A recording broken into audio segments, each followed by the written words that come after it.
Hey Russ, Wonder Justice is coming. Let me get in the frame here. It's been a while since I've done a kind of a podcast or a video. I figured now is as good a time as any. Sunday is, by all intents and purposes, or for all intents and purposes, a playoff game. And it's a pretty amazing sequence of events that have caused them to get here.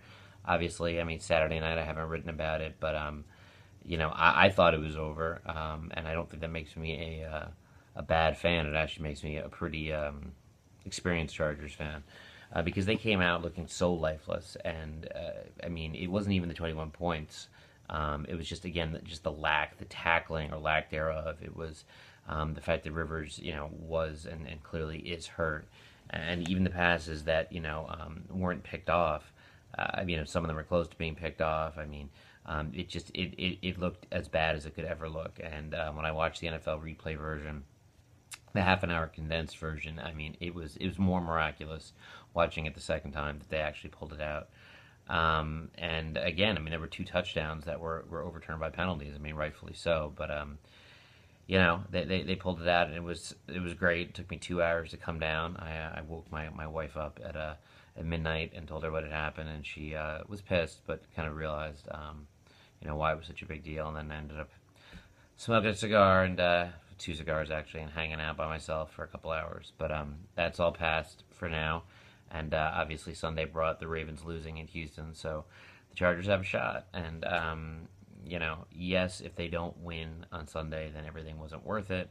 And then they haven't closed the deal and all these other things that certainly I'll be the first ones to say. But I mean, what they're doing on Sunday is essentially playing a playoff game. So I'm not really worried about what will happen if they lose, because this is what you want at this time of the year, is the ability just to play and move on. And there's a part of me that wonders, is another Charger team that if they do get in the playoffs, they'll be too banged up to do anything. I mean, you can't think like that at this point. All you can do is hope for a shot.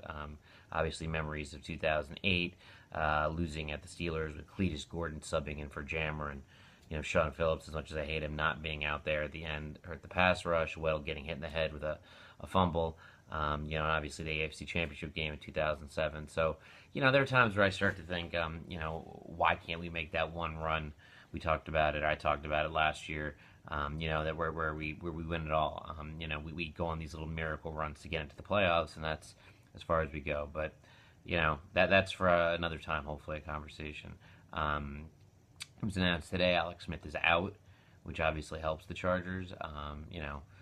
Chase Daniel last year played very well against them. I mean, the Chiefs as a whole played very well against the Chargers. They never really talked about why they looked so flat last year in the first half. I don't think. Quite honestly, I'm going to flip this around, any of us really asked once the game was over. We were just too fired up. They had gotten in. The first game against the Chiefs, the tackling or lack of tackling was the big issue.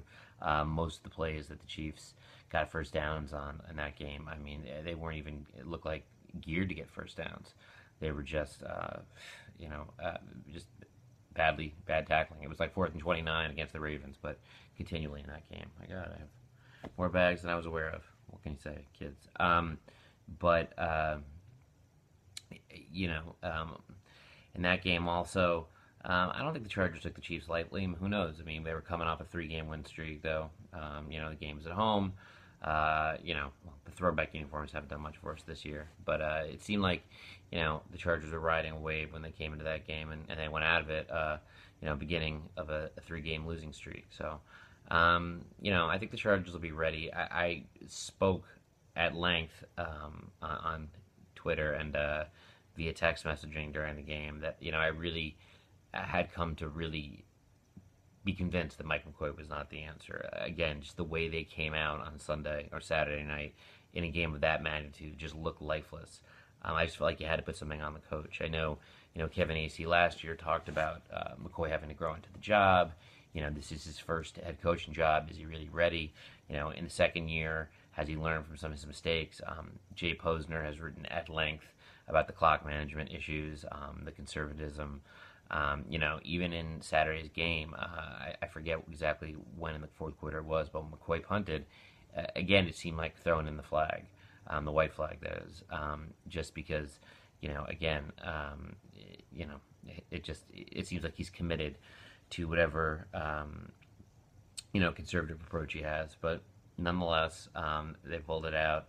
And then, of course, there's Rivers. And, I thought that he should sit on Saturday, not because I thought that he would or anybody else could pull us out of that 21 zip hole. I just didn't think that, having somebody in there not throwing, wobbly or just inaccurate passes, I thought that wouldn't dig a 21 nothing hole. But I'm very happy to be wrong. Rivers, rightfully so, deserves the player of the week. And the fact that he's doing all this with a bulging disc in his back is crazy. Again, I hope we can make it worth it. With Alex Smith out, I guess Bo is slightly banged up. I mean, the Chiefs, they always play us tough. We always play them tough. I don't expect the Chargers to necessarily go in there, and roll over all over the Chiefs. It'd be nice if they did. That's not really their style. I don't think they'll get tight. They dig their own holes, the Chargers, but at least offensively and defensively, because they've had some huge stops in the Baltimore game and in the Niners game. When they had to, they got the stops they had to keep the Chargers in the game. They played with no fear, so that's good. I mean, again, there are times you want to exercise a little caution, not make some of the mistakes that they've made, but I'm not worried about their mindset being complacent or being overly anxious now that they know that they only need this one game, and that they also are facing a quarterback because, again, this is a playoff game. This is what you're playing for. You win this week, it's great. It looks good on paper that we made the playoffs 2 years in a row. This was a hard schedule. We went 9-7 last year and made the playoffs. This year, I think, what was it, Pat Kerwin said on Yahoo that we had the toughest schedule in the league. We all thought we did. So if we were to get 10 wins this season, that'd be pretty amazing. You look at the teams we beat, when we beat them. Again, some of the teams that we thought were going to be really tough, like the Niners, weren't. But nonetheless, you're playing a playoff game on Sunday. So, hopefully they can make a little bit of a run. I guess that's my thinking. I mean, I don't want to see them get in just to get knocked out, but that's the chance you take, that you go back enough times, and hopefully, even if it doesn't seem like it's your year in terms of health, that you can do something with it. I mean, Ryan Matthews isn't going to play, and that's probably more of a problem than Keenan Allen's absence, not just because of Inman, but because we really need a running game. I mean, that would take a ton of pressure off Rivers, but, this is the exact scenario. Excuse me, this is the exact scenario that I think Telesco, tried to not put himself in after last year, after, Matthews wasn't available against the Broncos. And they must have known going into that game that he wasn't going to be really useful. All we really had was Danny Woodhead running up the gut for 3 quarters, and we dug ourselves a hole. Like, we gave up touchdowns, and then we started throwing the ball and came close, which is actually kind of what I thought was going to happen on Saturday. I knew that we would get close to the Niners, but I just didn't know that we would be able to get that one stop, which we didn't get against Denver last year on a long third down. To give Rivers that one last opportunity, and it was pretty frustrating to see him sitting on the sidelines like that, because again, Rivers, he can drive us nuts sometimes, but what he's done for this team, and the fact that he hasn't once even suggested that he's playing hurt, it's admirable. Like I said, I hope it's worth it in the end, because I hope the Chargers make it worth it. But going back to the game, Matthews being out is a problem. Donald Brown, I mean, he dropped that pass, that third down pass, which was, again, that's all the guy seems to do is make mistakes. But he has looked quicker when he's gotten the ball. I don't think they trust him, nor should they. Brandon Oliver made some nice runs on Saturday night. And Donald Brown looked good in the final drive. I don't know, if that's just because the blocking was better. If Brown, I mean, he'd have to be fresh. He barely has played. But it reminded me a little bit of when Jackie Battle early on in the 2012 season looked like so good for the Chargers, just running over guys. But we need more from those 3 guys than we got last year. Whether it be Sunday or beyond, we need a running game. Rivers can obviously win a game by himself, even without Keenan Allen, who I guess is listed as questionable. But it's so much easier when you have, some semblance of a running game. It doesn't have to be great, but we need something. We need something to keep the defense honest. We need something to take time off the clock. We need something to, give our defense a rest. Again, Eric Weddle, that was a huge turnover, obviously, in overtime. But I mean, look at, his game before that. The Gore run, the Kaepernick run, very reminiscent of that Sean Green touchdown, in the playoff game, even though Cromartie is the one we all remember. But, Weddle's a Pro Bowler. And it was funny just reading the stuff, though, at the time that game was going on. People, the beard thing's got to go. And people were frustrated, myself included, on Saturday. But I might not come out that I'm fired up, but I am fired up for Sunday. Like I said, hopefully having been in a somewhat similar situation a year ago. And again, we think of this team as being on the brink this year. It's nothing compared to what they were last year. And we all said if they could get 10 wins with this schedule, that was, I think, the highest I had heard anybody predict the Chargers would go. Nobody was talking higher than 10 wins. But like I said, some of those teams, didn't play as well when we played them. They played better since then. I'm thinking of Seattle, what they might be like now, who knows? But, I think certainly the Chargers deserve a shot. And hopefully, they'll play like they deserve a shot on Sunday. I'm not going to think about, like I usually do, the downside, what could happen, what happens if they lose, because at this point, this is what you want. You have to play like it doesn't matter if you lose. You have to play smart. You have to play, you have to play fired up football. Which I know that sounds corny, but you can't be afraid. Hopefully, with some of these guys having been in the situation a year ago, some of that experience will pay off. Donald Butler not being out last week, it seemed like what I was reading, I guess, on the Chargers chat, that a lot of those runs in the first half weren't really, runs that Butler would have necessarily broken up.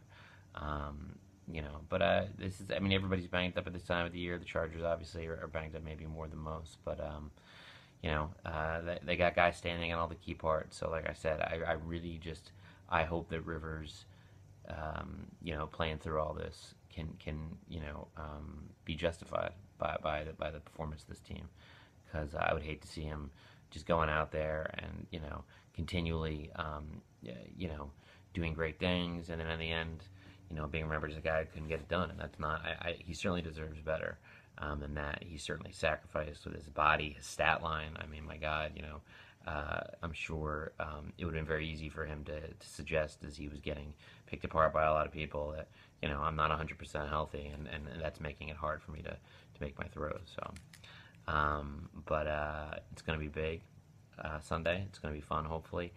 I have to mention my parents, my mom and dad, are actually going to see the game at a bar, at Buffalo Wild Wings in Connecticut. That's fantastic. Obviously, they do that, I guess, out of support for me, but they've gotten pretty into it the last couple of years. My mom, has already told me she's very worried that they're going to, be a little bit too overconfident if Smith is out, and that they always dig themselves a hole and they can't basically, find their way until they're backed up against the wall, which is what a lot of us, I guess, would say about the Chargers, ourselves. So I hope to be coming back with another video podcast. We did these last year. I did these last year. And they set a nice little winning streak that went to the playoffs. Haven't done one all year. So I'm a little out of practice. I'm a little bit more probably mumbly and monotone than usual. For that, I apologize.